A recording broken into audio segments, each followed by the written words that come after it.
Hello, welcome to study base. मैं गोपाल तिवारी, आप सबका स्टडी बेस के परिवार में सबका बहुत बहुत स्वागत है। स्टडी बेस का स्टैटिक जीके का ये है सेट 20 करके सेट 20 है। और आइए स्टार्ट करते हैं बिना किसी देरी के। इस जो पूरा स्टैटिक जीके चल रहा है इसमें 10,000 जो कि एक काफी लार्ज नंबर होता है अपने आप में एमसीक्यूज का, उसमें लगभग 10,000 के आसपास के एमसीक्यूज लगभग डिस्कस किए जाएंगे और लगातार कम से कम इसमें 200 के आसपास सेट लगातार डिस्कस कर जाएंगे स्टैटिक जीके। और स्टैटिक जीके क्या, आजकल हर एग्जाम में कहीं ना कहीं स्टैटिक जीके काफी ज्यादा लार्ज नंबर में पूछा जा रहा है। यहाँ तक कि यूपीएससी जो प्रीलिम्स होता है उसमें भी स्टैटिक जीके एक इंपॉर्टेंट कहीं ना कहीं रोल निभाता है। तो आई स्टार्ट करते हैं, लेकिन उससे पहले अगर आपने चैनल को सब्सक्राइब नहीं किया, चैनल को जरूर सब्सक्राइब कर लें। इसी के साथ नोटिफिकेशन बेल को दबाना ना भूलें, जिससे जब भी वीडियो अपलोड हो आप लोगों के पास नोटिफिकेशन पहुंच जाए। चलिए स्टार्ट करते हैं और देखते हैं आज का पहला क्वेश्चन। तो पहला क्वेश्चन है, जो किस मुगल शासक के आदेश पर जो बंदा बहादुर था उसकी हत्या हो गई। बंदा बहादुर कौन था? बंदा बहादुर थे सिख धर्म के जो जो 10वें गुरु थे गुरु गोविंद सिंह। उसके बाद कहीं ना कहीं बंदा बहादुर ने ही सिख धर्म की कहीं ना कहीं बागडोर संभाली थी। हालांकि इसके बाद में जो गुरु बनने का जो जो नियम होता था वो खत्म कर दिया गया था, और बंदा बहादुर कहीं ना कहीं उसके प्रमुख एक तरीके से बन गए थे। हालांकि 10वें गुरु के बाद कहीं ना कहीं जो गुरुवाणी है उसी को गुरु की पदवी परमानेंट रूप से दे दी गई थी। लेकिन बंदा बहादुर एक इंपॉर्टेंट कहीं ना कहीं सिख धर्म में देखे जाते हैं, क्योंकि गोविंद सिंह के खत्म होने के बाद उन्होंने ही बागडोर संभाली थी। और गुरु गोविंद सिंह ने कहीं ना कहीं जो खालसा पंथ की स्थापना भी कहीं ना कहीं उनके द्वारा देखने को हमें मिलती है। तो उनकी हत्या किसने की थी? बहादुर शाह ने की थी, फर्रुखी और मोहम्मद शाह या शाह आलम, तो किसके द्वारा हत्या करवा दी गई थी? तो कहीं ना कहीं इसकी हत्या कहीं ना कहीं फर्रुखियर के द्वारा करवा दी गई थी, और इसको कहीं ना कहीं घृणित कायर भी बोला जाता है। इसके अलावा मोहम्मद शाह को कहीं ना कहीं रंगीला बोला जाता है। ये बहादुर शाह है, ये काफी कमजोर शासक कहीं ना कहीं देखने को मिलते हैं। इसके अलावा शाह आलम है। और मोहम्मद शाह के टाइम पर तो हालांकि कहीं ना कहीं नादिर शाह का जो आक्रमण हुआ था वो कहीं ना कहीं मोहम्मद शाह के टाइम पर भी हुआ था, जैसे जिसके जिसके शासनकाल में कहीं ना कहीं जो कोहिनूर है और जो एक तरीके का जो मयूरपंख का जो सिंहासन था वो भी कहीं ना कहीं नादिर शाह भारत से ले गया था। चलिए नेक्स्ट क्वेश्चन है, जो रणजीत सिंह थे जो सिख धर्म के, इनका जो राज्याभिषेक हुआ लगभग 1801 के आसपास इनका राज्याभिषेक लाहौर में किया गया था। तो किस स्थान पर अधिकार करने के बाद इन्होंने महाराजा की उपाधि ले ली थी? कहीं ना कहीं इन्होंने लाहौर पर ही, जब 1801 में कहीं ना कहीं जो शासन व्यवस्था अपने लाहौर पर अधिकार कर लिया था, इसके बाद ही उन्होंने लाहौर में कहीं ना कहीं अपने राज्याभिषेक कराया और कहीं ना कहीं महाराजा की उपाधि कहीं ना कहीं उन्होंने लाहौर में ही धारण की थी। नेक्स्ट, जो सर टॉमस मुनरो है किस भू राजस्व बंदोबस्त से संबंधित है? तो परमानेंट सेटलमेंट से, मालवाड़ी सेटलमेंट से, रैयतवाड़ी से, इनमें से कोई नहीं। तो जो सर टॉमस मुनरो है कहीं ना कहीं ये रैयतवाड़ी जो व्यवस्था थी, जो रैयतवाड़ी व्यवस्था थी, इसमें क्या होता था? इसमें किसानों को उनका जो खेत जोते थे उनको इसका मालिक मान लिया गया था, और जो बीच में जो लैंडलॉर्ड होते थे ज्यादा, जो जो इन्हें जमींदार बोला जाता था, इनका कहीं ना कहीं रोल कहीं ना कहीं सर टॉमस मुनरो के द्वारा खत्म कर दिया गया था। और स्थायी बंदोबस्त क्या था? इसमें क्या होता था? परमानेंट सेटलमेंट को कहीं ना कहीं जो रॉबर्ट क्लाइव है उनके द्वारा ये कहीं ना कहीं व्यवस्था स्टार्ट की गई थी। तो इसमें क्या होता था कि इसमें जैसे कि कोई एक ये लैंड है और इस पर कोई बोली लगाता था, और जो जिसने सबसे ज्यादा बोली लगाई उसको कहीं ना कहीं ये खेत की दे दिया जाता था। और जिसको खेत में क्या जितना भी अनाज हो, वो जितना भी अनाज हो कहीं ना कहीं गवर्नमेंट को इतना इतना सारा उसको कहीं ना कहीं लगान चाहिए ही थी। तो इस प्रकार की कहीं ना कहीं व्यवस्था, जो सर टॉमस मुनरो का संबंध कहीं ना कहीं रैयतवाड़ी व्यवस्था से है, और रैयतवाड़ी व्यवस्था कहीं ना कहीं मद्रास के क्षेत्र में स्टैब्लिश की गई थी। नेक्स्ट है कि जो संविधान का किस अनुच्छेद में धन विधेयक की परिभाषा दी गई है? तो किस अनुच्छेद में दी गई है? तो ये परिभाषा दी गई है अनुच्छेद 110 के अंतर्गत धन विधेयक की परिभाषा दी गई। धन विधेयक क्या होता है? इसको कौन सा विधेयक धन विधेयक है या नहीं है, कहीं ना कहीं इसका निर्णय लोकसभा के जो स्पीकर होता है उसके द्वारा किया जाता है। और जो इसमें पूरी की पूरी पावर देखने को मिलती है वो कहीं ना कहीं लोकसभा की ही पावर देखने को मिलती है। और धन विधेयक पर राज्यसभा का सिर्फ राय देने का अधिकार होता है, और ज्यादा से ज्यादा वो 14 दिन तक उस बिल को रोकने का अधिकार रखता है। इसके अलावा आर्टिकल 103 में कहीं ना कहीं जो लोकसभा के जो सदस्य होते हैं उनके कहीं ना कहीं जो उनके उनको प्रिविलेज दिया गया है, जो भी उनके अधिकार वगैरह है उनको कहीं ना कहीं वर्णन 103 में किया गया है।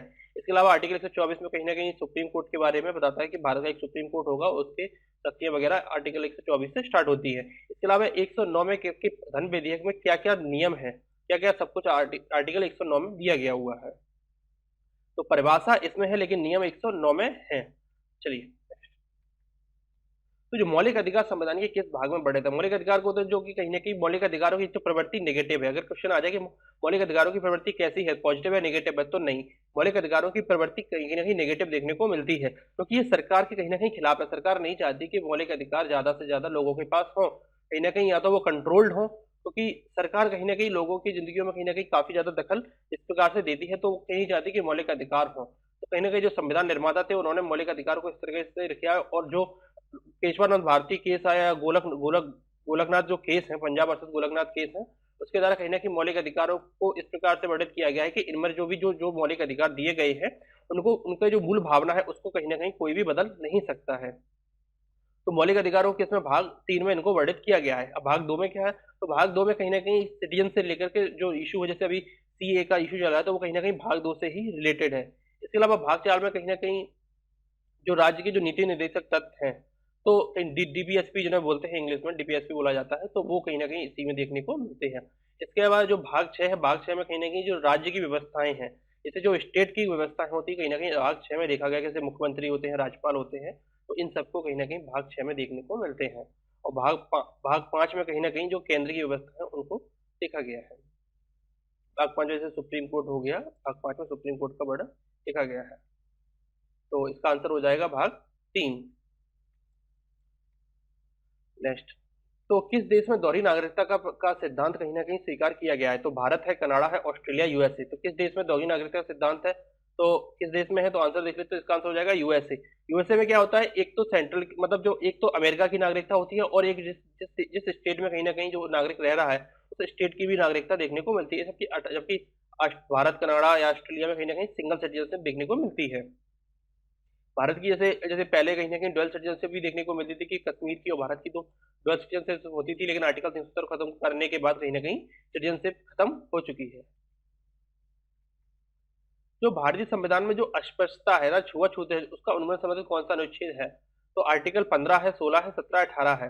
तो अस्पृश्यता से रिलेटेड आर्टिकल कहीं ना कहीं 17 हमें देखने को मिलता है। आर्टिकल 17 के अनुसार कि छुआछूत को कहीं ना कहीं पूरी तरीके से प्रोहिबिटेड कर दिया गया है, और इसके खिलाफ जैसे कि आर्टिकल जो जो नियम बनाए गए, जैसे 1955 का सिटीजनशिप एक्ट है, इसके अलावा 1989 का कहीं ना कहीं SC ST एक्ट है, तो इनके द्वारा कहीं ना कहीं जो अस्पष्टता है, जो जिसके द्वारा क्या होता है कि जैसे कई लोग किसी को छूने से या किसी को गांव में पानी पीने से जैसे जैसे जिन चीजों की मनाही कर देते, तो उनको कहीं ना कहीं प्रोहिबिटेड किया गया है। इसके अलावा आर्टिकल 18 में कहीं ना कहीं जो उपाधियां दी जाती थी, सर हुआ या फिर बड़ी बड़ी उपाधियां होती थी, जैसे रैयत हुआ, जागीरदार हुए, बाज बहादुर हुए, इस प्रकार की कई सारी उपाधियां हो, जैसे नाइटहुड की उपाधि दी जाती है, जैसे नाइटहुड की उपाधि रविन्द्रनाथ टैगोर को कहीं ना कहीं दी गई थी, मतलब सर की उपाधि भी दी गई थी। तो इस प्रकार की उपाधियों उपाधियों का कहीं ना कहीं अंत कहीं ना कहीं 18 के आर्टिकल के द्वारा किया गया। हालांकि इसमें शिक्षा को और जो सेना के जो पद होते हैं उनको कहीं ना कहीं छूट दी गई है। इसके अलावा आर्टिकल 15 और 16 कहीं ना कहीं समानता के अधिकार से रिलेटेड है। इसमें आर्टिकल 15 में कहीं ना कहीं जो जो संस्थाएं होती हैं उनमें कहीं ना उनमें जो कोई भी स्टेट होता है, कोई जैसे कोई भी स्टेट है, जैसे जैसे कि महाराष्ट्र स्टेट है या फिर इंडियन स्टेट है, तो वो कहीं ना कहीं लोगों के साथ पांच पांच जो चीजें हैं, जैसे कि लिंग हो गया, उसकी जाति हो गई, उसका धर्म हो गया, उसका क्षेत्र हो गया, तो इन आधारों पर कहीं ना कहीं भेदभाव नहीं करेंगे। इसके अलावा आर्टिकल 16 कहीं ना कहीं शिक्षा और जो नौकरियों का अधिकार होता है उनमें कहीं ना कहीं छूट देने की बात की गई कि उनके 5 आधारों पर कहीं ना कहीं उस पर जो भेदभाव नहीं करेंगे। नेक्स्ट क्वेश्चन है कि भारत का जो राष्ट्रपति है वो किसकी नियुक्ति नहीं करता है? उपराष्ट्रपति की, प्रधानमंत्री की, राज्यपाल की, या मुख्य निर्वाचन आयुक्त की? तो किसकी नियुक्ति भारत के राष्ट्रपति के द्वारा नहीं की जाती है? तो भारत के राष्ट्रपति के द्वारा कहीं ना कहीं उपराष्ट्रपति की नियुक्ति नहीं की जाती, और ना ही राष्ट्रपति की नियुक्ति किसी के द्वारा। इनके चुनाव होते हैं, और चुनाव कहाँ होते हैं? कहीं ना कहीं राष्ट्रपति के चुनाव में कहीं ना कहीं राज्यों की जो विधानसभाएं होती हैं, और इसके अलावा लोकसभा और राज्यसभा के जो मेंबर होते हैं वो कहीं ना कहीं भाग लेते हैं, जबकि उपराष्ट्रपति के चुनाव में कहीं ना कहीं लोकसभा और राज्यसभा के मेंबर भाग लेते हैं। क्योंकि प्रधानमंत्री का चुनाव चुनाव कहीं ना कहीं प्रधानमंत्री की नियुक्ति कहीं ना कहीं राष्ट्रपति के द्वारा देखी जाती है, राज्यपाल की नियुक्ति भी राष्ट्रपति के द्वारा देखी जाती है, और मुख्य निर्वाचन आयुक्त की नियुक्ति भी कहीं ना कहीं राष्ट्रपति के द्वारा ही देखी जाती है। जो मुख्यमंत्री की नियुक्ति है वो संवैधानिक किन अनुच्छेद के तहत की जाती है? तो 153 है, 161 है, 163, 165 है। तो जो मुख्यमंत्री की नियुक्ति होती है वो कहीं ना कहीं 163 के अनुसार की जाती है, जबकि 153 में कहीं ना कहीं राज्यपाल की नियुक्ति निर्धारित की गई है। भारत के किस राज्य में सर्वप्रथम कोई महिला मुख्यमंत्री नियुक्त हुई थी? तो बिहार में, राजस्थान में, उत्तर प्रदेश में, तमिलनाडु में। तो ये नियुक्ति हुई थी कहीं ना कहीं उत्तर प्रदेश में। सुचित्रा कृपलानी कहीं ना कहीं उत्तर प्रदेश की पहली महिला मुख्यमंत्री बनी थी, जो कि किसी भी राज्य की पहली महिला मुख्यमंत्री थी। इसके अलावा अगर देखा जाए तो जो पहली मुख्य निर्वाचन जो पहली जो मुख्य मुख्य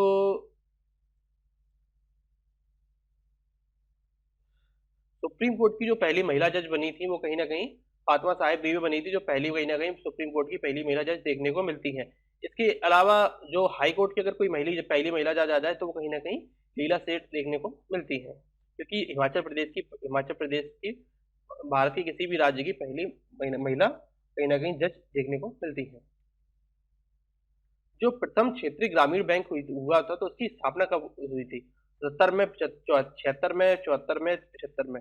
तो प्रथम जो ग्रामीण बैंक है उसकी स्थापना कहीं ना कहीं हमें 1975 में, 2 अक्टूबर 1975 को कहीं ना कहीं इस टाइम पे भारत में कहीं ना कहीं इंदिरा गांधी का शासनकाल था, और क्षेत्रीय जो ग्रामीण बैंक है कहीं ना कहीं उसी दौरान उनकी स्थापना देखने को मिलती है। और इनको जो फंड प्रोवाइड कराया जाता है वो कहीं ना कहीं जो 1982 में एक ऑर्गेनाइजेशन बना था जिसको नाबार्ड बोला जाता है, तो उसके द्वारा कहीं ना कहीं नाबार्ड के द्वारा कहीं ना कहीं इन ग्रामीण ग्रामीण बैंकों को कहीं ना कहीं फंड प्रोवाइड कराया जाता है। नेक्स्ट क्वेश्चन है कि जो स्वाधीन भारत की जो पहली औद्योगिक नीति बनाई गई थी तो वो किस वर्ष घोषित की गई थी? तो कहीं ना कहीं स्वाधीन भारत की जो पहली औद्योगिक नीति बनाई गई थी वो कहीं ना कहीं 1948 में पहली औद्योगिक नीति बनाई गई थी। इसके अलावा फिर 1956 में बनी, 1988 के आसपास देखने पर 1991 में देखने को मिलती है, कई प्रकार की औद्योगिक नीति फिर बन चुकी है। लेकिन जो स्वाधीन भारत की पहली जो औद्योगिक नीति बनाई गई थी वो कहीं ना कहीं नेहरू कैबिनेट के द्वारा 1948 में बनाई गई थी। भारत का जो किस राज्य को चीनी का कटोरा कहा जाता है? तो उत्तर प्रदेश को, पंजाब को, आंध्र प्रदेश को या बिहार को? तो कहीं ना कहीं उत्तर प्रदेश को भारत का चीनी का कटोरा कहा जाता है। इसके अलावा विश्व का चीनी कटोरा कहीं ना कहीं क्यूबा को कहा जाता है, बॉल ऑफ द शुगर। कहीं ना कहीं हालांकि विश्व में सबसे ज्यादा जो शुगर होती है वो आज के डेट में ब्राजील में होती है, लेकिन जो नाम पड़ जाता है वो आज की डेट में कहीं ना कहीं नाम क्यूबा का है। वर्तमान में सबसे ज्यादा शुगर कहीं ना कहीं उत्तर प्रदेश में देखने को मिलती है, क्योंकि यहाँ पे सबसे ज्यादा गन्ने का उत्पादन भी होता है। क्योंकि यहाँ पे सदाबहारी नदियां जैसे कि गंगा हुई, यमुना हुई, इसके अलावा गोमती हुई, ये सालों पूरे के 12 महीने बहने वाली नदियां हैं। तो कहीं ना कहीं जो भूमि है वो काफी ज्यादा उसको, क्योंकि गन्ने की खेती में काफी ज्यादा पानी लगता है, तो काफी ज्यादा पानी कहीं ना कहीं इन नदियों के द्वारा प्रोवाइड कराया जाता है। तो इसीलिए उत्तर प्रदेश में कहीं ना कहीं गन्ने की खेती काफी ज्यादा होती है, इसीलिए उत्तर प्रदेश को कहीं ना कहीं वॉल ऑफ द शुगर भी कहा जाता है। नेक्स्ट क्वेश्चन है कि भारत में जो जूट उद्योग है तो उसका मुख्य प्रतिनिधि कौन देखने को मिलता है? अब प्रतिनिधि क्या है कि इसके अलावा भारत के अलावा जो जूट उद्योग है, भारत में जूट उद्योग कहीं ना कहीं पश्चिम बंगाल में देखने को मिलते हैं।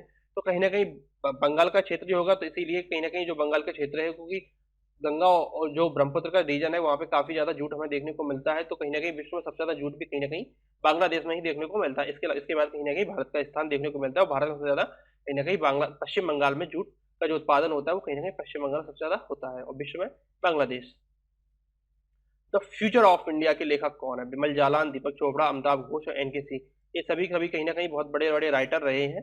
द फ्यूचर ऑफ इंडिया कहीं ना कहीं बिमल जालान के द्वारा लिखी थी, और बिमल जालान हाल ही में काफी ज्यादा फेमस भी रहे हैं, क्योंकि इनके द्वारा जो कहीं ना कहीं गवर्नमेंट के द्वारा जो एक कमेटी गठित की थी, बिमल जालान कमेटी, तो कहीं ना कहीं उसके ये अध्यक्ष भी रहे थे। और इनके द्वारा क्योंकि थी कैसे कैसे करके आरबीआई इतना पैसा कहीं ना कहीं गवर्नमेंट को प्रोवाइड करा सकता है, जो उसके पास 9 लाख करोड़ का एक एक इमरजेंसी फंड है, तो उसमें से कितना कितना गवर्नमेंट को आरबीआई दे सकती है। तो इसका निर्णय कहीं ना कहीं विमल जालान कमेटी के द्वारा किया गया था। इसके अलावा जो एन के सिंह है, अमिताभ गोविंद काफी बड़े राइटर है। तो एन के सिंह जो भारत में वर्तमान 15वां कहीं ना कहीं फाइनेंशियल कमीशन जो बना हुआ है, तो उसके कहीं ना कहीं एन के सिंह अध्यक्ष देखने को मिलते हैं। और जो 2017 में कहीं ना कहीं इसकी जो स्थापना हुई थी 15वें फाइनेंस कमीशन की, और जो इसकी राय होंगी वो कहीं ना कहीं 2020 से 2025 के लिए इसकी जो राय होंगी वो कहीं ना कहीं नियुक्त की जाएंगी। क्रकटाओ जो ज्वालामुखी है वो किस द्वीप समूह में स्थित है? तो पापुआ न्यू गिनी में स्पैटली कहीं ना कहीं जो दक्षिण चीन सागर है उसमें पड़ता है। इंडोनेशिया द्वीप समूह में, पश्चिमी द्वीप समूह में? तो कहीं ना कहीं जो क्रकटाओ जो ज्वालामुखी है वो कहीं ना कहीं इंडोनेशिया द्वीप समूह का हिस्सा है। और ये कहाँ पड़ता है? जैसे जावा द्वीप हो गया, और इसके ऊपर कहीं ना कहीं सुमात्रा द्वीप हमें देखने को मिलता है। सॉरी, सुमात्रा नीचे है, जावा ऊपर है। तो ये जावा हो जाता है, ये सुमात्रा हो जाता है, और कहीं ना कहीं इसके बीच में जो जो एक जल संधि पाई जाती है तो वो सुंडा जल संधि पाई जाती है, और यहीं पर कहीं ना कहीं ये एक आइलैंड है जहाँ पर क्रकटाव ज्वालामुखी कहीं ना कहीं द्वीप समूह स्थित है। तो क्रकटाव कहीं ना कहीं ज्वालामुखी इंडोनेशिया में कहीं ना कहीं पाया जाता है, और ये एक एक्टिव वॉल्केनो भी है। और ये 1831 से लगातार लावा अभी तक उगल रहा है। हवाई जहाज कहाँ उड़ते हैं? क्षोभ मंडल में, समताप मंडल में, मंद मंडल में या महामंडल में? तो हवाई जहाज उड़ते हैं कहीं ना कहीं समताप मंडल में उड़ते हैं। अब देखिए इस फोटो में जैसे ये ट्रोपोस्फियर है सबसे नीचे, फिर इसके बाद आता है स्ट्रेटोस्फियर, फिर मेजोस्फियर। ये क्या होता है, ये क्षोभ मंडल होता है, ये समताप मंडल होता है, ये मध्य मंडल होता है, ये कहीं ना कहीं आयन मंडल होता है, और ये वाह मंडल होता है। तो कहीं ये कहीं ना कहीं जो क्षोभ मंडल होते हैं इसमें सबसे ज्यादा जो क्लाउड्स होते हैं, इसके अलावा जो एवरेस्ट है वो भी कहीं ना कहीं क्षोभ मंडल में ही पाया जाता है। इसकी जो ऊंचाई होती है कम से 10 से कम 8 किलोमीटर से 8 किलोमीटर होती है, जो क्षोभ मंडल की ऊंचाई होती है जमीन से, समुद्र तल से 8 किलोमीटर की ऊंचाई कहीं ना कहीं जो हमारे पोलर रीजन है वहां पर पाई जाती है। इसके अलावा 14 किलोमीटर की ऊंचाई लगभग कहीं ना कहीं जो हमारा इक्वेटर है, तो 14 किलोमीटर की ऊंचाई कहीं ना कहीं इक्वेटर पे पाई जाती है। तो ऑन एन एवरेज लगभग 12 किलोमीटर हम मान सकते हैं। इसके बाद शुरू होता है स्ट्रेटोस्फेयर। तो स्ट्रेटोस्फेयर की ऊंचाई लगभग 50 किलोमीटर तक मानी जाती है। और इसी के बीच में कहीं ना कहीं जो हमारी ओजोन लेयर है तो वो भी कहीं ना कहीं यहीं पड़ती है, ओजोन लेयर भी कहीं ना कहीं यहीं हमें देखने को मिलती है। और ओजोन लेयर की जो जो बीच की डिस्टेंस है वो 33 लगभग 35 किलोमीटर से 55 किलोमीटर के बीच में कहीं ना कहीं ओजोन लेयर भी पाई जाती है। इसके बाद होता है मेजोस्फेयर। मेजोस्फेयर में क्या होते हैं, कई ज्यादा जो धूमकेतु आते हैं वो कहीं ना कहीं जलना यहीं से स्टार्ट कर देते हैं, और कहीं ना कहीं यहीं ज्यादातर जो धूमकेतु है वो नष्ट हो जाते हैं और पृथ्वी पर दिखाई देते हैं। इसके अलावा जो जो थर्मोस्फियर है और जो ऑरोरा बनते हैं वो कहीं ना कहीं हमें पोलर रीजन पे इनको आसानी से देख सकते हैं। इसके अलावा जो स्पेस क्राफ्ट होते हैं वो कहीं ना कहीं यहाँ से ही जो स्पेस क्राफ्ट होते हैं और इसके अलावा जो सैटेलाइट होती है वो कहीं ना कहीं एक्सोस्फीयर में स्टेब्लिश की जाती हैं, और जो यहीं से कहीं ना कहीं इनको लॉन्च वगैरह भी और स्पेस क्राफ्ट होते हैं और जो काफी ऊंचाई पर रहते हैं। तो कहीं ना कहीं यहाँ पे आने के बाद वो कहीं ना कहीं स्पीड पकड़ लेते हैं। यहाँ तक तो बड़ी आसानी से आते हैं, यहाँ के आने के बाद स्पीड पकड़ लेते हैं। तो आई होप ये आपको पसंद समझ में आया होगा। और जो इनकी टेम्परेचर की बात भी कर लेते हैं। तो जमीन पर टेम्परेचर तो एकदम से, क्योंकि यहाँ पे रेडिएशन के द्वारा टेम्परेचर बढ़ता घटता रहता है, लेकिन जो क्षोभमंडल या ट्रोपोस्फेयर की सबसे ऊंचाई होती है तो वहां पर टेम्परेचर लगभग -60 से 80 डिग्री के बीच में पाया जाता है, माइनस में। और जो कि स्ट्रेटोस्फेयर के तक कहीं ना कहीं 0 डिग्री में भी बदल जाता है। इसके बाद फिर ये मेसोस्फेयर में काफी ज्यादा कम होने स्टार्ट हो जाता है। इसके अलावा लेकिन जैसे ही आइनोस्फेयर में आते हैं ये टेम्परेचर लगभग 1500 डिग्री सेंटीग्रेड के आसपास देखने को मिलता है। और क्यों, क्योंकि यहाँ पर काफी ज्यादा जो रेडियो एक्टिव जो किरणें होती है वो काफी ज्यादा यहीं पर एक्टिव देखने को मिलती हैं। इसके अलावा जो एक्सोस्फेयर में टेम्परेचर लगभग बढ़ जाता है और लगभग काफी ज्यादा टेम्परेचर पहुंच जाता है, 2000 डिग्री से भी कहीं ज्यादा टेम्परेचर में देखने को मिलता है, तो वो एक्सोस्फेयर में देखने को मिलता है। हालांकि यहाँ पे कोई फील क्यों नहीं करता है, क्योंकि काफी ज्यादा जो ये जैसे सैटेलाइट होते हैं तो इनको एनर्जी कहीं ना कहीं जो रेडिएशन के थ्रू एनर्जी प्राप्त होती है और काफी ज्यादा इसीलिए एक्टिव रह पाते हैं। चलिए नेक्स्ट क्वेश्चन।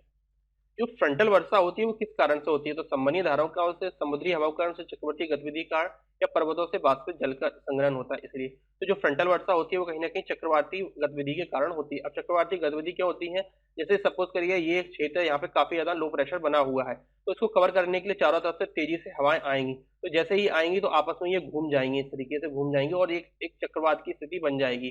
तो इस प्रकार से जो चक्रवात आता है तो कहीं ना कहीं उसी को फ्रंटल वर्षा, जो इस दौरान कहीं ना कहीं जो वर्षा होती है उसको फ्रंटल वर्षा होती है। इस प्रकार की वर्षा कहीं ना कहीं हमें यूरोप के क्षेत्रों में अत्यधिक रूप से देखने को मिलती है। अब देख रहे हैं जैसे ये वार्म करंट है, ये कहीं ना कहीं जैसे कोई तट वगैरह है, किसी को कुछ भी मान लें, यहाँ पे ठंडी एयर है और समुद्र मान सकते हैं इसको, या फिर कोई पहाड़ मान लेते हैं जहाँ पे कोल्ड है। तो जैसे ही ये वार्म एयर आती है यहाँ से ऊपर चढ़ना स्टार्ट कर जाती है और काफी ज्यादा ऊपर चढ़ जाती है, तो कहीं ना कहीं इसको कवर करने के लिए अब कहीं ना कहीं जो कोल्ड एयर है वो कहीं ना कहीं इस ओर कवर कर जाती है, कवर करने के लिए आ जाती है, और कहीं ना कहीं वायु एकदम से गोल गोल गोल गोल घूम जाती है, जिससे कहीं ना कहीं चक्रवात आ जाता है और उस क्षेत्र में काफी ज्यादा बारिश और कहीं ना कहीं तेज हवाएं चलती हैं। और इस प्रकार की जो वर्षा मैं आपको बता चुका हूँ यूरोप और अमेरिका के कुछ हिस्सों में देखने को मिलती है। भारत में ज्यादातर जो बारिश होती है वो मानसूनी जलवायु से होती है। नेक्स्ट क्वेश्चन है कि निम्न में से किस महाद्वीप को मानव का घर कहा जाता है। मानव का घर मतलब सबसे पहले जो मानव आए थे तो कहीं ना कहीं जो उनकी उत्पत्ति के बारे में किस महाद्वीप में सबसे ज्यादा जो प्रमाण मिले हैं, तो किस महाद्वीप में मिले हैं सबसे ज्यादा पुराने मानवों के प्रमाण, तो कहीं ना कहीं ये मिले हैं अफ्रीका महाद्वीप में मिले हैं इस प्रकार के प्रमाण जो सबसे ज्यादा ओल्डेस्ट हो। तो वहीं से जो जो सारे के सारे जो देशों में आज महाद्वीप देखते हैं, कहीं ना कहीं सबसे ज्यादा जो ओल्डेस्ट कहीं ना कहीं जो कार्बन डेटिंग के द्वारा जो पहचाने गए हैं वो कहीं ना कहीं अफ्रीका कॉन्टिनेंट में ही पहचाने गए हैं। आखिरी क्वेश्चन है आज का कि अफ्रीका महाद्वीप की जो सर्वोच्च शिखर है वो कौन सा है। तो माउंट कोसेस्कू है, माउंट विंसन है, माउंट मैकिनले है, माउंट एल्बुर्स है। तो ये कहाँ का देखने को मिलता है, तो ये मिलता है माउंट कोसेस्कू देखने को मिलता है। इसके अलावा जो माउंट मैकिनले है वो कहीं ना कहीं रॉकीज की सबसे ऊंची चोटी है, और ये कहाँ पाई जाती है, तो ये आल्प्स ये जो पाई जाती है कहीं ना कहीं जो अमेरिका का जो ऊपरी हिस्सा है, जिसको क्या बोला जाता है, मेरे दिमाग से निकल रहा है। तो आप लोग बताइए किस हिस्से में पाई जाती है। तो माउंट मैकिनले कहीं ना कहीं अमेरिका की सबसे ऊंची चोटी या उत्तरी अमेरिका की सबसे ऊंची चोटी मानी जाती है। इसके अलावा जो माउंट एल्बुर्ज एल्बुर्ज है वो यूरोप की सबसे ऊंची चोटी मानी जाती, सबसे ऊंची चोटी कहीं ना कहीं माउंट एल्बुर्ज है। और ये कहीं ना कहीं रशिया में देखने को मिलती है। इसके अलावा जो माउंट विंसन है वो आल्प्स पर्वत की सबसे ऊंची चोटी या यूरोप की सबसे ऊंची यूरोप की भी एक चोटी है जो माउंट विंसन भी देखने को मिलती है। आई होप ये वीडियो आपको पसंद आया होगा। इस चैनल को ज़्यादा से ज़्यादा लोगों तक फैलाएं, इस चैनल को सब्सक्राइब करें, इसके अलावा वीडियो को लाइक करें और शेयर भी करें, जिससे ज़्यादा लोगों को फायदा हो सके। आई होप पसंद आया होगा। मिलते हैं अगले वीडियोस में, तब तक this is Gopal Tiwari signing off. धन्यवाद।